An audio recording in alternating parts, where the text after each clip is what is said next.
Well, this lovely young lady wants to do a little something for the red changes on her neck and chest. We call it Poikiloderma, or just red neck and chest. And we went ahead a month or so ago and did some test spots, as you see. You can see I'll mark it with this white marker here. We did a test here with the V-beam pulse dye laser, and she got some very nice clearing. And this was with a 6 millisecond pulse and 8 joules per centimeter squared of energy fluence. And we did this with virtually no purpura, and it was quite a bit more comfortable, right? You said it was much more comfortable afterwards, no purple bruising. And the response was pretty darn good with those parameters. We use a washout purpura as our endpoint, which I'll be demonstrating here shortly before we rock and roll and do the whole treatment. On the other side, she got a very nice result. I don't know if you can see that, but she has a nice result here with this test spot here.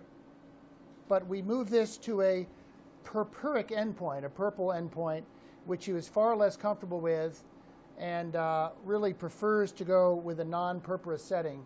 So what I'm going to do is go with this basic setting, maybe a little tad higher fluence, like instead of 8 joules, we'll move to 8.25 joules, get a little more improvement than what we see here. And I typically, with my white marker pencil, I like to, this is just a little eyebrow pencil that I like to mark out, because again, when I treat, and particularly if I'm not using purpura as an endpoint, it's kind of hard to see where we're treating. And I'm just going to go so we respect this V of the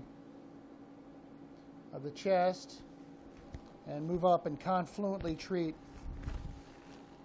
her neck. So we're going to just move and confluently treat her entire neck and chest with the V-beam pulse dye laser, which usually works pretty well in a couple treatment sessions. So with that as an introduction, we'll get started. Just going to wipe some of this little eyebrow pencil, comes right off, which is a nice little trick that my staff taught me, actually, since I don't use eyebrow pencils very much. I'm going to go ahead and just do a test pulse. We're looking for that washout purpura as an endpoint. So I'll give you a 3, 2, 1. Ms. Ostrowski, okay? 3, 2, 1, and a pulse. 3, 2, 1. And you see that it's purple. And we just watch for a moment, and typically it'll dissipate. As you see, it's dissipating and just about gone.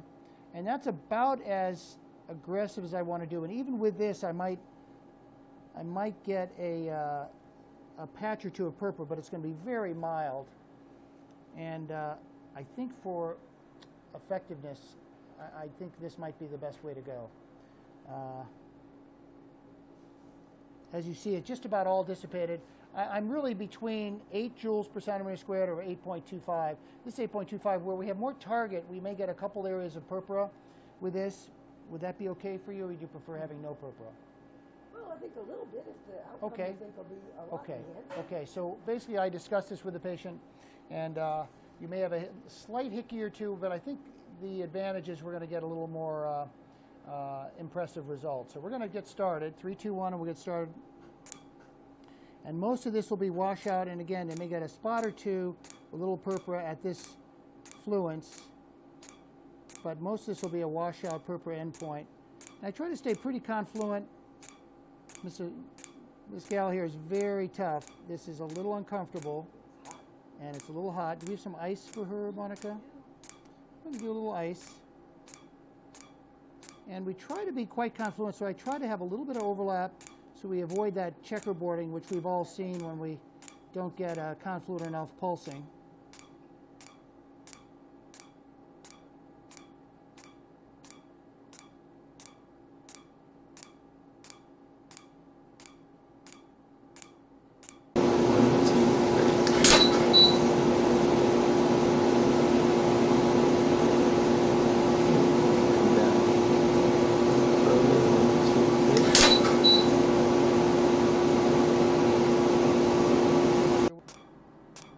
So we've just finished the procedure, and we've just still, some of this is going to be clearing. What this demonstrates is that you see the neck, we have good washout purpura as an endpoint. It was purple and then went away. And there's a little less target here. As there's more target, we see some areas that have retained some of the purpura. And I could have dialed down another 1/4 of a joule per centimeter squared, but we decided together that she could tolerate a little bit of bruising. And this is going to continue to fade over the next 10-15 minutes, but she will probably retain a little bit of bruising, much like she has on this side. But you see the rest of it has faded very nicely.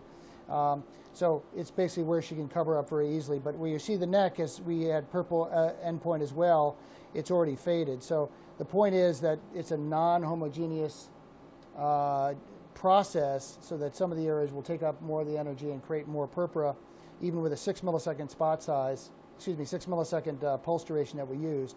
We'll have a little bit of purpura at 8.25.